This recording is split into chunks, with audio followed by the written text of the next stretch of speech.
Welcome to the Esoerotic Dark Feminine Magic Podcast. My name is Crimson, creatrix of Esoeroticism, and I help mystically minded folks awaken their dark feminine magic. Welcome to the Portal of Enchantment. Oh, welcome, Tara Valkyrie, to the Esoerotic Dark Feminine podcast. It's not your first rodeo. We have you on every month to discuss the astro forecast through the lens of the dark feminine for the month ahead. So, Tara, November 2025, what are some themes that we're looking at? Ooh, so themes. The first thing that comes to mind is embodied descent. Yeah. And then also embodied alchemy, because we've got this shift from Scorpio into Sagittarius, which I'll get into later. Mm-hmm. And then, okay, my personal favorite, which just came to me this morning when I was like going through my notes, which is fuck it up, Buttercup. Which is just we're destroying like a lot of just like stagnant structures within ourselves.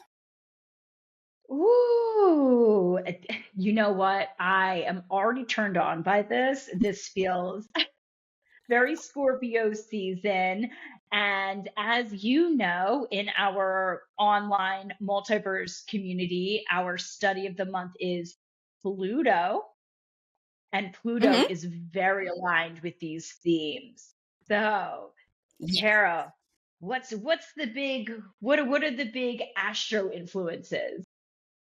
Oh man. Okay. So November is pretty busy. The first thing that jumps out, we have this. So Jupiter's in Cancer, and it does a lot of interactions. There's two big things. At the beginning of the month, so like, between the first and the third, Jupiter in Cancer trines Saturn in Pisces, and that sets the tone for the whole month.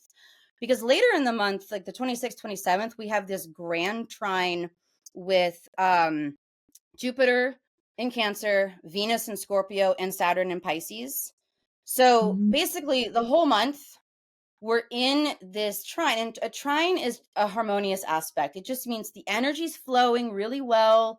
We're able to work with it, even if we're facing challenges, even if we don't exactly know what the next step is. It's really good energy that we can embody and just start to make intuitive progress with. So that's the really big thing. The other thing going on, that I'm just gonna warn y'all, as usual, you're gonna get a lot of like negative hype about it. It's a Mercury retrograde, spoiler alert. No! But Oh! we as dark feminine embodied practitioners know that a Mercury retrograde is a really powerful gift.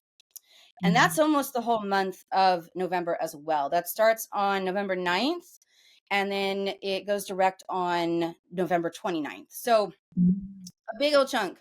But that is also a really potent time for, yes, reflection, yes, review, but really big intuitive insight.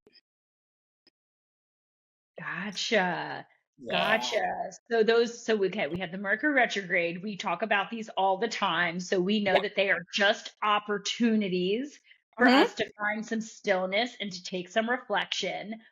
Happens multiple times per year. So yes, Yeah. opportunity to reflect.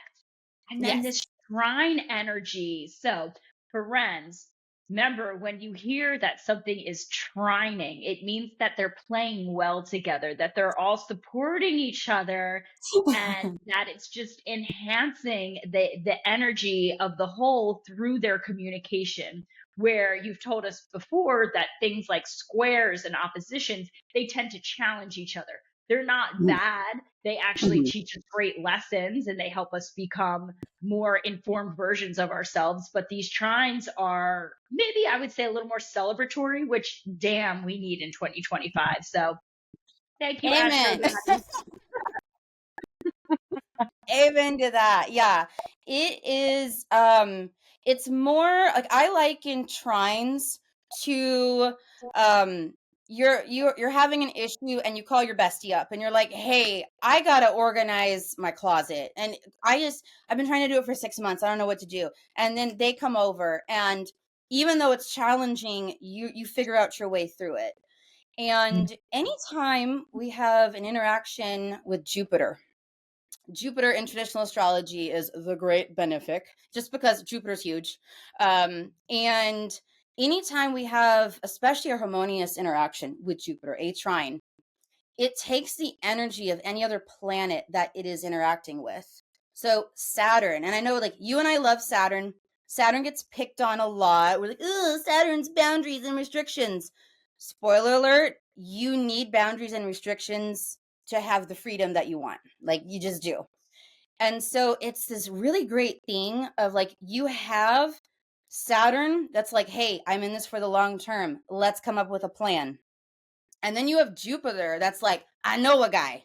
I mean, that's literally what it is. It's just like, then suddenly you have things that are like, oh, okay, this is going to work out. Or I figured out a new way to, move forward on something. And the other thing too is, yes, I just said moving forward. And if you've, researched Mercury retrograde, you're like, but I thought you're not supposed to move forward. Really, what's beautiful about this is November is a big time of we are reviewing everything that we have been working with over the last, 10 months, 11 months. I'm going to play nice and we're going to go with the Gregorian calendar. And we've been working through this. And so it's really interesting energy.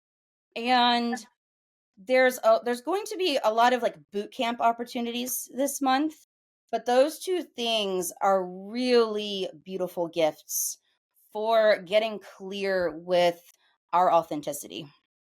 Boot camp moments. And that makes me think about how astrology always reminds us, are you doing the work? Mm-hmm. And I do feel in these moments, especially when Saturn's involved, Saturn rewards. And so have we been doing the work throughout this year, or have we been avoiding the work, or have we maybe been a little avoidant, Yeah. And so okay, so it's Mm-hmm. the trine of Saturn, Jupiter, and did you say Venus? Something was happening with Venus as well? Yes. So the first trine is at the beginning of the month. That's just between Jupiter in Cancer and Saturn in Pisces.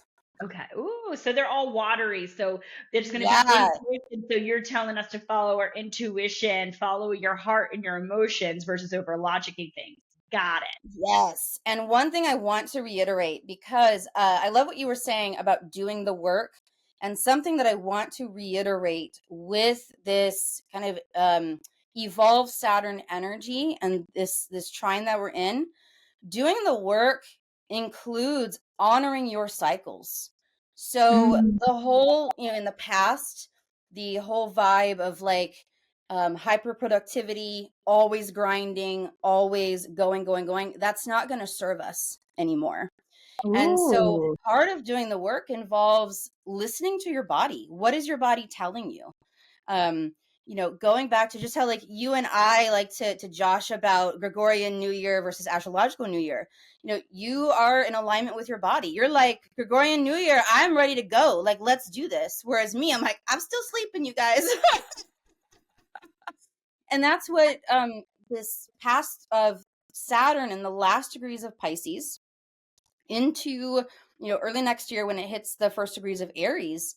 This is about honoring your inner knowing and really trusting yourself. And then the other trine that Glad is you, sorry to interrupt, but I am glad that you brought that up because my brain like stopped, before you started talking because it was going, tell them what it means to do the work. And then I was like, yes. let's not interrupt Tara. And so I am so glad that you read my psychic message because Mm-hmm. I think a lot of times we keep saying, do the work, do the work. What the fuck does that mean? Do the work literally means are you showing up and being curious about why things are the way they are Mm-hmm. and exploring outside of how you're being, maybe your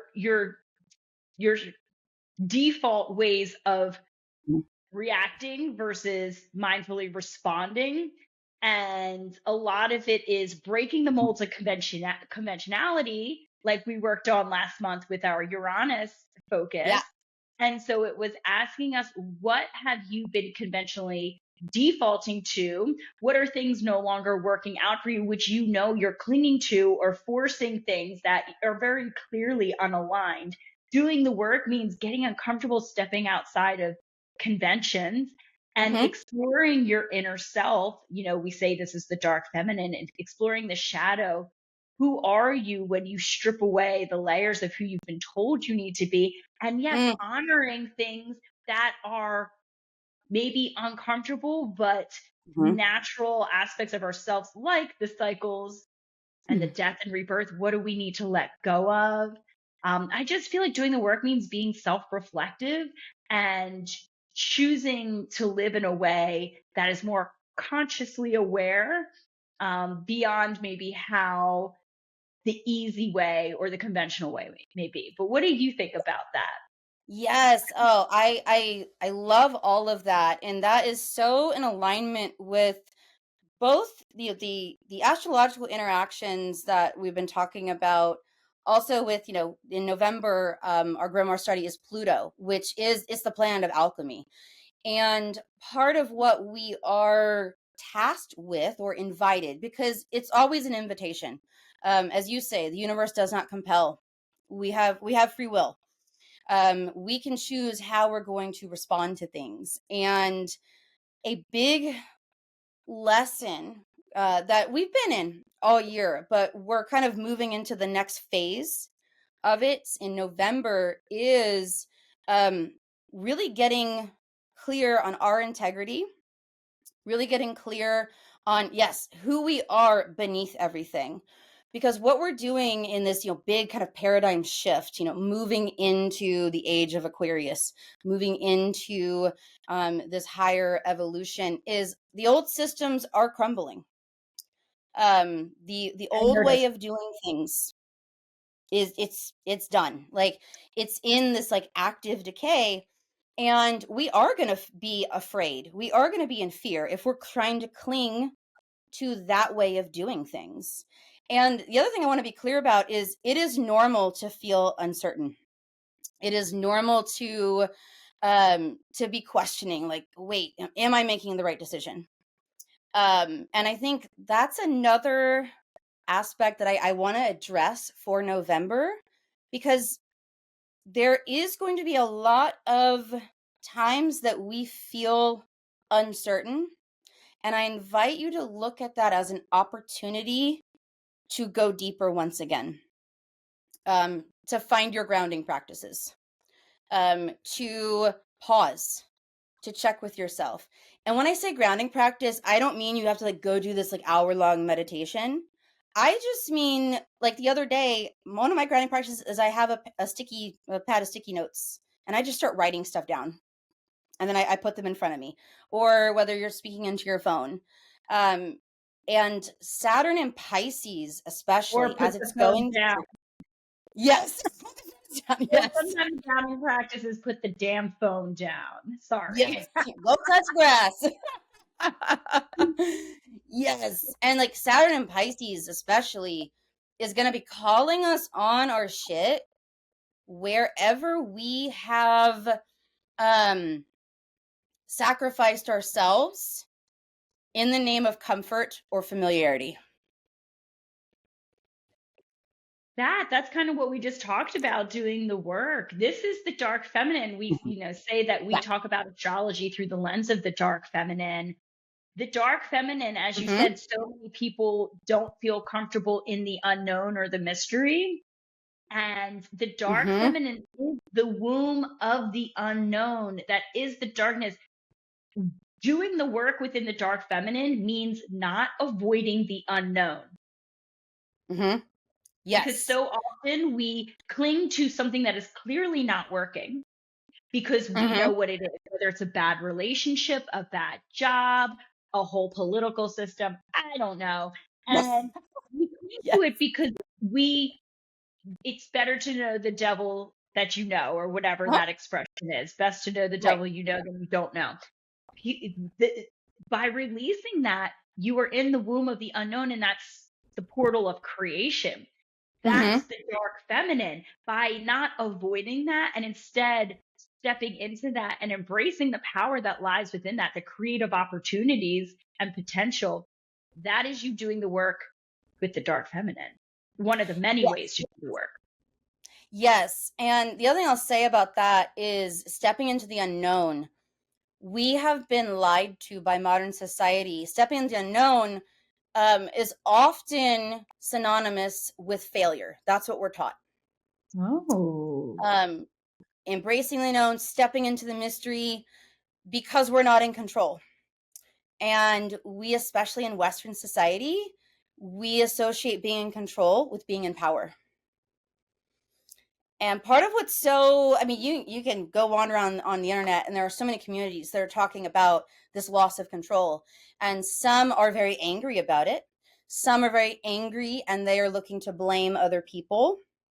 And so if you are in this study, this esoerotic study of the dark feminine, you're already ahead of the game, because you're recognizing that, one, being lost, being in the darkness is part of that cycle of creation. Like, you need to have that, because you also need to have no expectation. That's another thing that we get caught up in, and that these planets are kind of like lovingly opening up a can of whoop ass. They're like, hey, yeah, and it's saying stop having expectation. Now, that's not to say give up on your dreams, don't have any standards. All that means is remain open to the mystery, remain open to the unknown. And like, for example, we have Mercury just entered Sagittarius on like November 4th. Mars enters Sagittarius, which is mutable fire. It's ruled by Jupiter. That is, the sign of expansion. So we have this, we've been kind of with Mars in Scorpio, with Mercury in Scorpio, we've been kind of in this underworld journey. And for some of us, it's been pretty heavy. But when we hit that Sagittarius energy, that is about releasing the expectations and letting yourself, like, it's go on an adventure. Almost like choose your own adventure, but be cool about it. Like, oh, it speaks to the Plutonian theme of surrender. And like you said, not surrendering as in giving up, but surrendering control, because control is an illusion. And we see decaying systems who are clinging to control right now in very problematic ways, and just understanding that is a death rattle, and that the answer is to actually allow for the death and rebirth process. Yes. And it is, and part of why it's so important for us to be aware of these energies, and again, like, when I say embrace, I'm not saying we embrace it and then it's easy. It's being aware and being real, because we're embracing these energies at the individual level. At the same time, the globe, not just America, the globe is in this great alchemical death and rebirth process. And it's I know I promised the multiverse I was not going to use this word anymore. I'm sorry, it's intense. 2025 is an intense year, but we can handle it. Yeah. And another big transit that is going on too is Uranus is retrograde. It re-enters Taurus on November 7th. So on the one hand, we get a little bit of a break with like the AI fights, and the media wars will kind of calm down a bit, because Gemini rules media, technology, communication. We move back, Uranus goes back into Taurus. Now that's significant because Taurus is ruled by Venus. It is one of the big energies of the dark feminine, also of nature, of the physical earth. So we are also moving back into this innovation and exploration of that energy as well. On the one hand, it can be really cool. Uranus deals with the psychic realm. The other side of it is Uranus can be volatile. So we may be experiencing some more upheaval around the way the feminine is viewed, the way that energy. Friendly reminder, we all have this spectrum of energy, and it includes the feminine and the masculine. And, it's this big spectrum. This is a bit, so Uranus is in Taurus from November 7th until April of 2026. Oh, okay. Then it So we goes have, back into Gemini, and it's in Gemini for like the next 7 years. okay. So So this is kind of when it retrogrades, don't we have a final opportunity to address something? yes. Yes. So you can look at wherever Taurus is in your house if you know your natal chart. You can also just kind of in general, this is a revisiting of a lot of themes around bodily autonomy, a lot of themes around security, finances, abundance, creativity, bringing the creative energy that we possess into the physical realm. So, yeah. I love that. Yeah. That's my shit. I love creatrix energy. So Yes, big creatrix energy. yeah, Yeah. that Taurus, the physicality, the 3D, Yeah. okay. And Uranus wants it to be different. It wants it to be unconventional. It wants it to be authentic and innovative. So, friends, if Yeah. you were conceiving of something that you would qualify as that, it's your time. Yes. And that's why too, a lot of us right now who have created things within this year or have been sustaining things, that's why if you are like finding like, oh wow, I'm kind of hitting a slump, or wow, this isn't quite going the way I thought it would. This is your gift to let things percolate, let it reinvent itself. And you're gonna, again, it's that intuitive, just letting it flow. You're gonna figure out where you need to go. But yeah, this is definitely that's a huge part of manifestation, is allowing for these periods of review. Yeah, it's a gift. And it's, we've spoken about this in the multiverse. It's not telling you to disassociate. That's the difference. Because we get frustrated or we don't see things working out as we want. So we disassociate and we either walk away in returning to something that we know is not truly where our heart and our soul is. Or we just, again, that word avoid. And so it's being an active participant in the reflection, the rebirth, the reassessment, all of that. Right. Yeah, that's spot on. Especially with this Mercury retrograde cycle. So like I said, it starts November 9th. It begins in Sagittarius. So, Mercury has hit Sagittarius. We're starting to think, I know like you and I have talked about like, ooh, we got some ideas for next year. We're starting to plan. Then Mercury's going to retrograde on the 9th. Then on the 18th, it goes back into Scorpio. So that's an invitation for us to go back down into the shadows, to dig down and be like, okay, what is the reason that I am either clinging to something old? Or what is the reason that this thing I'm trying to create, we may think we know why we're doing something, but this is like, but do you really know why you're doing it? Or you're doing it for that reason. And also look at this other thing that's just been in this corner here. Very Seven of Cups energy. Yeah, it's so Seven of Cups energy. And, because we have so much going on in Scorpio, Scorpio is ruled by Pluto. So there is this recurring theme of transmutation and metamorphosis throughout everything this month. And so I invite you to remember that, because there's gonna be some little bumpy parts where it's like, ow, okay, my ego got bruised, you guys. Or, I thought this was gonna be cool and it kind of but it's designed for this greater metamorphosis that is going to be more aligned with our higher good. Well, that's the cycle, right? It's death for Yeah. rebirth. It's Tower Yes. card necessary for the Judgment card, the Phoenix rising from ashes. Yes. Yes. And that's a big thing too. The other thing I'm going to point out, I think I'd said this last podcast, but what's interesting about Scorpio energy and therefore Pluto energy is Scorpio is the only sign that has these 4 different iterations of its energy.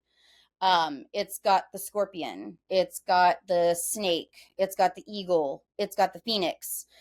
And all that's to say, the other thing too is I don't want, like, we're not going to shit on anything lower than the phoenix. Like, you're going to have moments over this month where sometimes you are the scorpion. You're just like, well, fuck this shit. I'm going to go sting people to feel better. Other times you're going to have the phoenix energy. You're like, yes, okay, I've risen from the ashes, because they all are interwoven. And I think that's a huge thing too with the dark feminine, is allowing yourself grace for these overlapping cycles that are almost always nonlinear. That's the other thing we're unlearning, is like linear stuff. That's not how the cosmos works. That's the illusion of the masculine, that everything is just a straight upward trajectory perpetually. We always say that the feminine is nonlinear, and that's why we embody that style movement even in our dance. So that becomes a familiar sensation within our bodies. So our nervous system feels good moving nonlinearly, or being even like a freestyle expression, a self-guided expression where we're not being told what to do, as is within, so is without. So Yes. and Um, and I go was ahead. gonna Go ahead. say, yeah. So I was gonna ask, because Scorpio keeps coming up. The sun is Yeah. in Scorpio Yes. right now, and we're in Scorpio season. So do you want to tell us a little bit about Scorpio season, and then how the sun transitions through the end of the month into Sag? Yes. Ooh, and you read my mind, because That's where you're going. yeah. Woo! So yes, the sun is in Scorpio right now. It's typically in Scorpio around October 20th to around November 20th every year. That shifts forward or backwards a couple of days, depending on the Earth's wobble. Scorpio is fixed water. It is ruled by Pluto and Mars. Mars before we discovered Pluto, but they're co-rulers. And what I mean by fixed water, so fixed energy, so Scorpio, Taurus, Leo, Aquarius, that is the energy of sustaining a pattern or of irrevocably changing something, irrevocable metamorphosis. So what I mean by that is, if you are someone with a lot of fixed energy in your chart, I'm going to use myself as an example. Even though I'm Pisces sun, Pisces rising, I've got 3 planets in Scorpio. So I do have a lot of fixed energy. That energy typically wants to sustain whatever we are doing until it is no longer sustainable, until it's no longer in alignment with our path. And oftentimes, fixed energy resists change, it fights against it, but then once it decides it is changing course, there is absolutely no going back. So it is very, very potent energy. And in its lower vibration, it can be very volatile. It can be very explosive, very violent. In its higher manifestation, it's the energy of alchemy. It is evolution. Now, within that, so we go from fixed water, Scorpio season.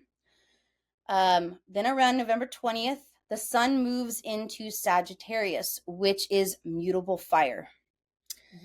So it feels like we're coming, like, we start out in the depths of the ocean, and then we come up into this expansive fire energy. Fire energy is instinctual energy. Sagittarius is ruled by Jupiter. This is about the expansion of ideas and the synthesis of knowledge into belief and wisdom. So, and the reason why it follows Scorpio, we're digging down. I always think of like exhumation, digging stuff up, going into the shadow realm, because ideally we're doing that and we're learning things about ourselves. Another aspect of Scorpio season is, in a sense, we are drawing out that which has become toxic. We're looking at whether it is habits, whether it is relationships, whether it is job, whatever it might be. We're looking at what has become toxic. And what's especially potent is what started as medicine and then now has become toxic. What are we drawing? Yeah.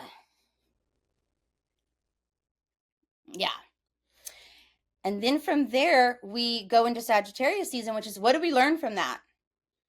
How are we shifting our beliefs now about ourselves, about our environment?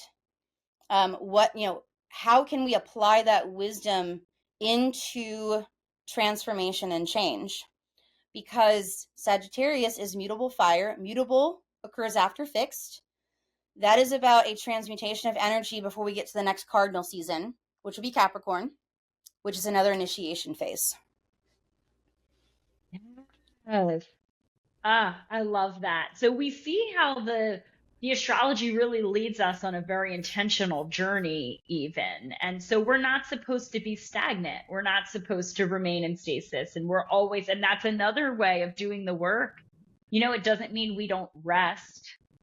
Doesn't mean that we don't take breaks, but it means that we recognize that we're evolving. And to me, that's the point of being human. We're not here. When someone tells me that I've had the same beliefs and have existed the same way since I was 16 or whatever, I'm like, do you think that's a point of pride? I'm like, ooh, it's concerning. People say, well, I've always believed this, and and it's like, there's no way that as a teenager, you had all the answers. You were just a savant at that age and knew everything. No, we're supposed to have life experiences that force us to shift and grow and change. And we're always going to have to shift and grow and change because the world around us is shifting and growing and changing. So, yes. And the other thing that's so important too about Scorpio season is it's water energy. So it's dealing with our emotions, our intuition. And I know you have said this many times before, and this is a tenet of esoeroticism, is in being connected to ourselves, we are connected to that inner knowing. And that's the other thing is, Scorpio energy is known for its intensity. If you know anyone with Scorpio placements, like, they're not doing small talk. They're not here to fuck around. Like, they are intense about everything. And that's the invitation of Scorpio season is, like, what are you passionate about? What gets you moving? Pay attention to that. Or what are you, like, what can you just not stand? What do you loathe? Not only, what do you lust after? What do you loathe? And I feel, though, as a society, we're good at knowing what we don't like. What's important is to discover what do we lust after. what turns us on? That's esoeroticism. feeling Yeah. when you're disassociated, you're out of your body. You don't know what turns you on. And, I'm here in New Orleans right now doing retreats, and it's been Yeah. fabulous. Yes. And with my group last night, I'm doing Veronica Varlow's Witch Camp, and she has some magical students. So check that Yes. out if you're interested, friends. But we had a great talk last night about all of that. So Yeah. Yeah. And this whole month, I mean, I know like technically we're recording this like at the end of October, but we're yes, already in that energy that's carrying over into November.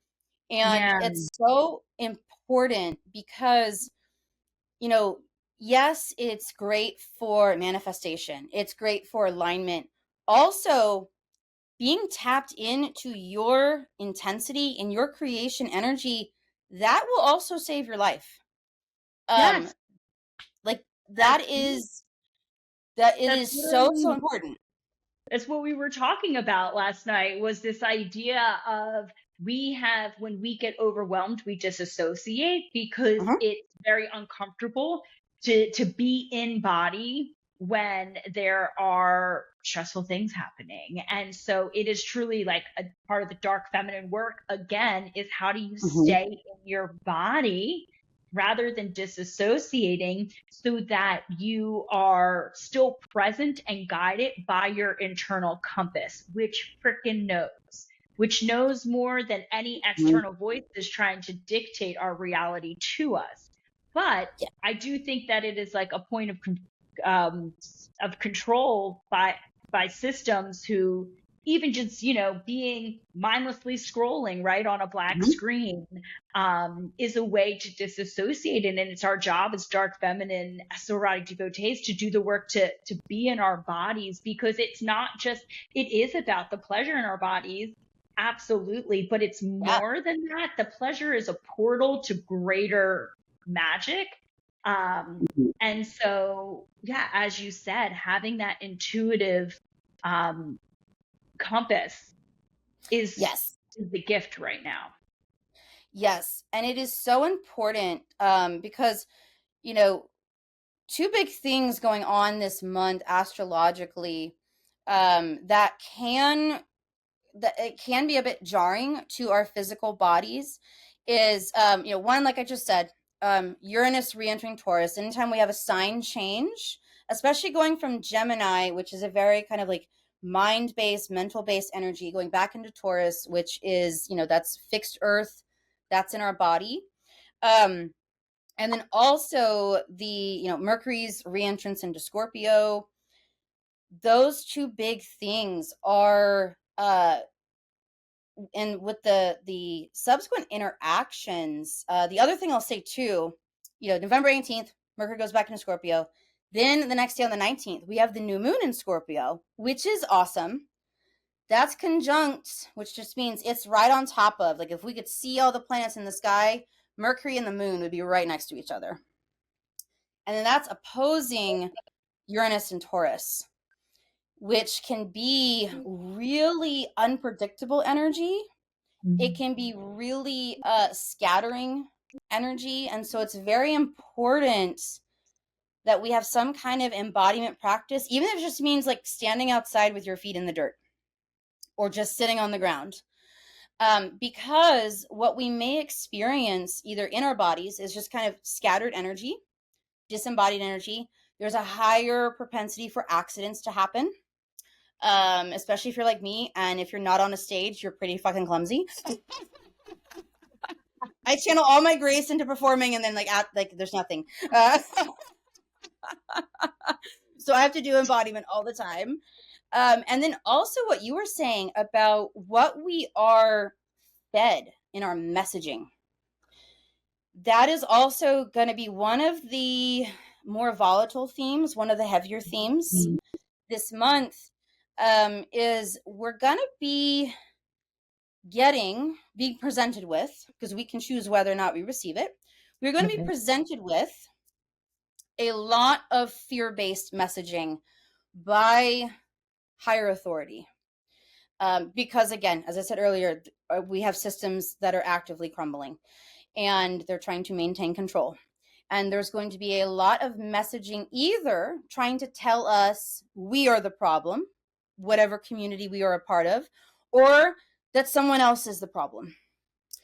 And that we're already in that, but there's going to be certain points throughout November where that's going to intensify.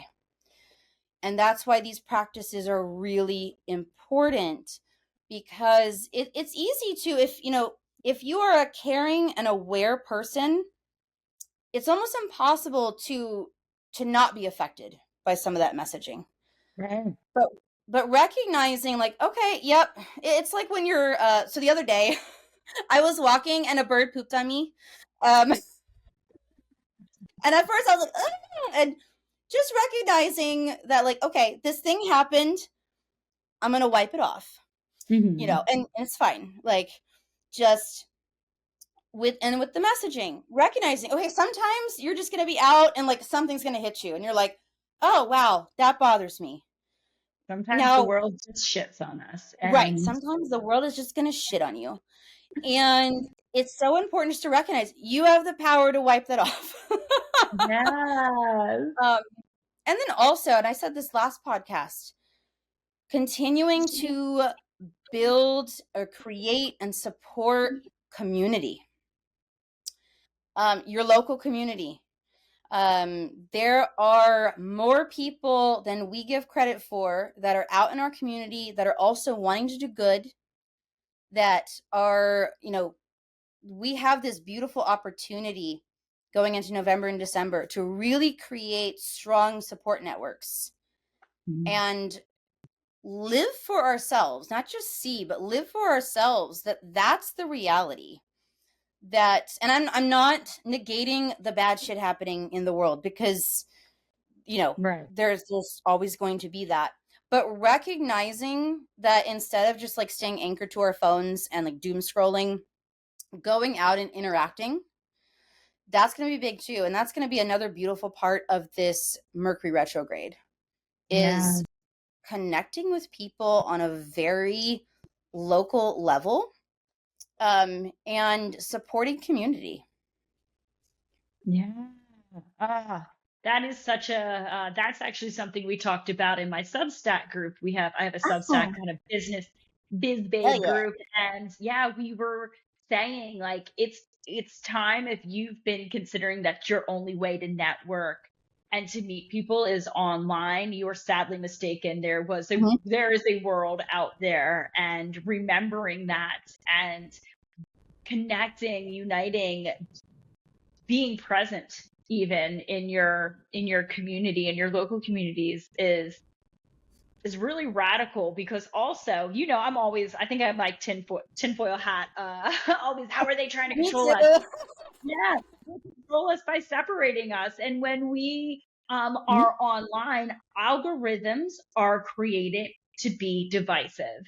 And so it's us versus them, because they know that's what captures attention, right? And so it's radical to say, no, I will not be a slave to this algorithm. I will not believe that it is us versus them, that it is a division in humanity. I'm going to go out into the world, which is obviously going to be local, and I am going to experience unity amongst people of all different backgrounds and ages and cultures and beliefs. Yes. And that's going to counteract a lot of what we are going to be presented with in media, online. And you're so right. And I will say this as many times, like, and it helped me, it reminded me, because I would be wandering around online, and of course I would find something just absolutely trashy, volatile, that was meant to be rage baity. And it was a game changer for me when I learned, oh, they're making money off of us yelling at each other. Yeah. And I was like, I don't want them to get more money. Like, no. And so like that just helped me disengage. And so the way I've counteracted that is, someone I had, like, again, the algorithm tried to corner me. And I was like, I could spend 5 minutes yelling at these trolls, or I could spend 5 minutes donating to a cause that is actually going to support people that they're trying to condition us to not support, Yeah. So yeah, that just becomes really, really big. And then the final really amazing transit. This is November 26th through 27th. So Thanksgiving. It is a grand trine between Jupiter in Cancer, Venus in Scorpio, and Saturn in Pisces. Like, Oh, so there's three. So we talked about how Jupiter and Saturn are trying earlier in the month, and mhm. the way that Venus works, it's like do do do, and it's like I'm gonna join this trine party, and Yeah, it's like, what y'all now, doing? Let's so have a now, threesome. yeah, so now Venus is influencing the conversation. I love that. Tell us what that means for us. Yeah. So earlier in the month, Venus, enters Scorpio, and I want to address the slander that is often slung at poor Venus in Scorpio. Oh, I have no idea. Please address it. Yes. um Oftentimes, because since Venus rules Taurus, typically one of the astrology speak things y'all will see is if a planet rules one sign, the opposite sign, it's considered to be in a detrimental place. So Venus rules Taurus. The sign across from Taurus is Scorpio. So if Venus is in Scorpio, the stereotype is like, oh, it's not going to go very well because that's not the energy Venus is used, doesn't rule that. Now, obviously, there's high vibe and low vibe. The really cool thing, though, about, again, with Scorpio, think alchemy. So, Venus in Scorpio, this is again inviting us to get really clear on what lights us up within our values, what lights us up within our relationships, and then, okay, what have we put up with within value systems, within relationships that it doesn't light us up. Like, it's been convenient. Or maybe it's not even convenient, it's just familiar. Venus Yeah. and Scorpio is like, yeah, no, we deserve better. No. So Ah, we're already in that energy. And then, yeah, as you said, Venus catches up, forms that trine. And it's like a grand trine because it's 3 planets. That's what a oh, grand yeah. trine means if you're reading about that. It's a Nope. fancy trine, you guys. Uh, It's a so truffle. yes, it's a throuple. Oh, yeah. And it's like, and Venus is known as the lesser benefic only because Venus is smaller than Jupiter. Size doesn't matter, you guys. Venus wields just as much magic, if not more, than Jupiter. And you have so this interaction, and it's all harmonious between Saturn structure, long-term goal planning, Venus values, magnetizing to us what we are capable of, what we deserve. Jupiter is like, hey, let's shoot for the galaxies beyond. Let's expand. Let's take the chance. So part of the whole Scorpio journey and the whole Pluto journey is preparing us for, because if we are clear on who we are and what we want, what we are passionate about, this energy is so potent for manifesting, for calling in whatever it is we're creating. Because we're able to kind of see all the different parts, which has been a bit muddled a lot of this year. Yeah. So even though we have setbacks, because we've got retrogrades, we've got these kind of built-in rest and reflection periods, this big trine on the 26th and 27th helps us see where we're going. It's the whole picture. Mm. And Oh, yeah. that's something to look forward to. So if we have felt a little in the mud or a little Mhm. in the haze, that we can kind of look forward to those dates to really have a more clear vision. Is that what you're saying? Yeah, a more clear vision, and then really potent clarity, because those are all water signs. No, So yeah, like it's like a knowing. It's like yeah, Inner knowing. Okay. So it's not going to be like an emailed outline where it's Right. like, okay, so on Monday we're doing this and on Tuesday, but it's just this knowing. And then it's also a potential for just seeing things that have been confusing or unclear. It's this clarity of intuition and clarity of emotion. And Mm. it's really reminding us that we have to have that in order to move forward. Because it's going to Yeah. get increasingly hard, especially as we get into 2026. It's going to get increasingly more and more difficult to keep faking it with whatever it might be. Yeah, never fake it. Never fake it. Oh, Mhm. what? This has been so insightful, Tara. I think that's a really positive note to kind of wrap up the month with. Mhm. Yeah. And so let me ask you, do you have any kind of overarching advice or thoughts that you want us to share or that you want to share with us just as it pertains to us moving through November?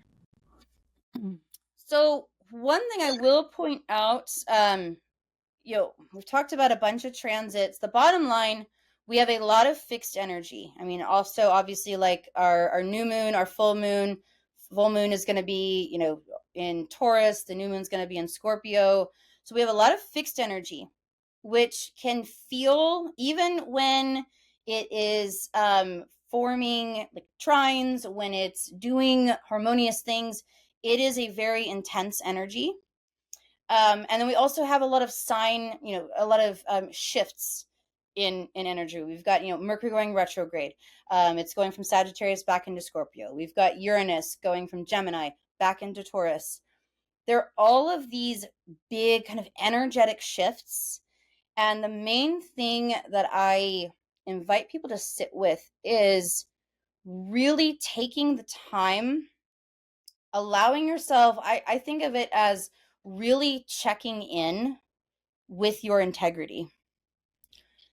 Mm. That's a big thing.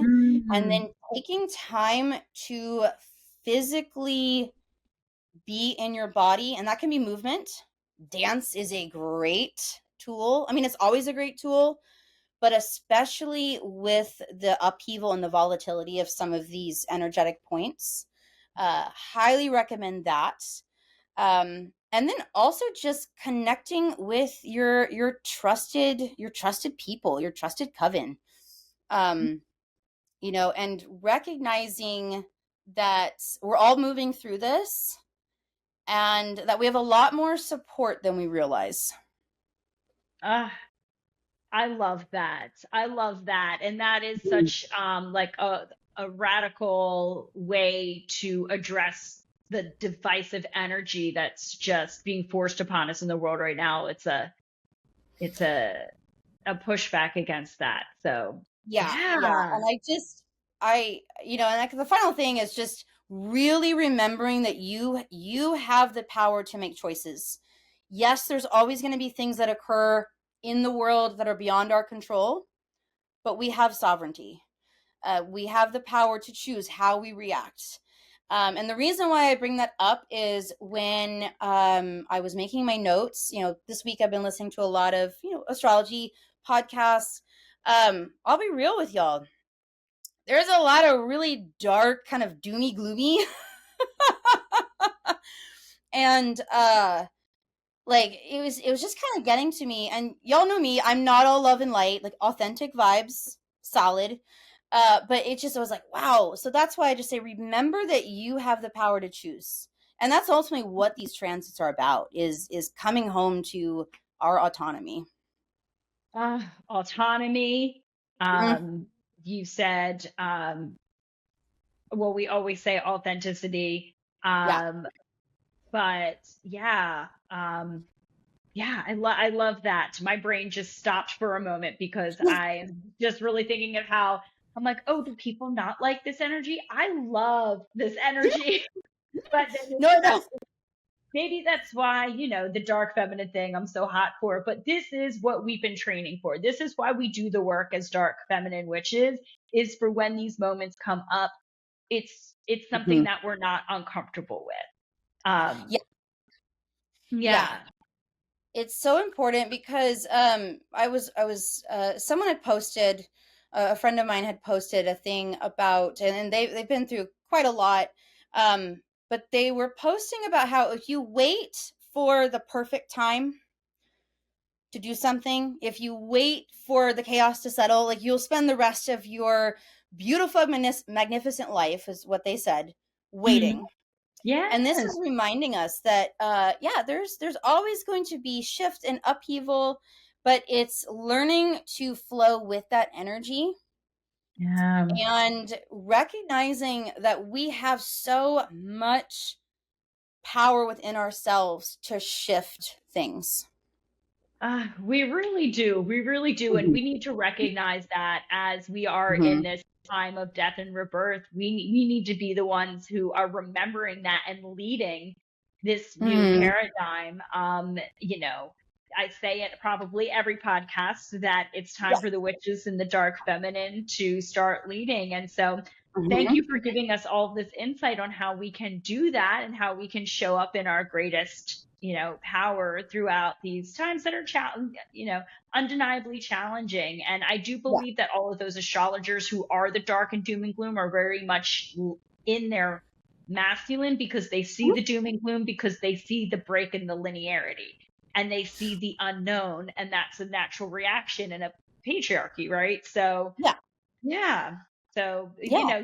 we have superpowers right now that they don't. And so, Yeah. what are we birthing, witches? So, Right? yes, Tara, as always, such beautiful insight.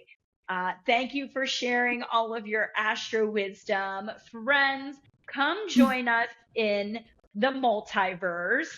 And that's our virtual online community where Tara teaches astrology. We do embodiment, we have community discussion and Mhm. circle.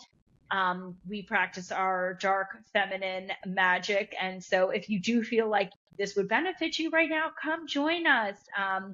It's, I'm trying to think, the links are on our website, it's in our Mhm. Instagram. So I'm in the midst. Ooh, I'm going to tease that. I'm having problems putting words to it because I'm in a death and rebirth right now too with the brand. And so stay tuned for that in December. Yes. So whenever you're listening to whatever the website is called, whatever Instagram is, it's going to be changed. It's going to be different than it was in October. So, Yes. yes. So yes, embracing the change, Tara. I love you. Hey, I can speak for Tara when I say we love you listening and watching. So stay in your Yes. magic. Tara, lead them out. Say your thing. Yes. Love yourselves, love each other, and happy stargazing. Bye. Thank you for joining. Follow me on Instagram at crimson.minx and visit esoerotic.com to learn to live more fully and unapologetically in your magnetic power, sensual pleasure, and unlimited creative potential.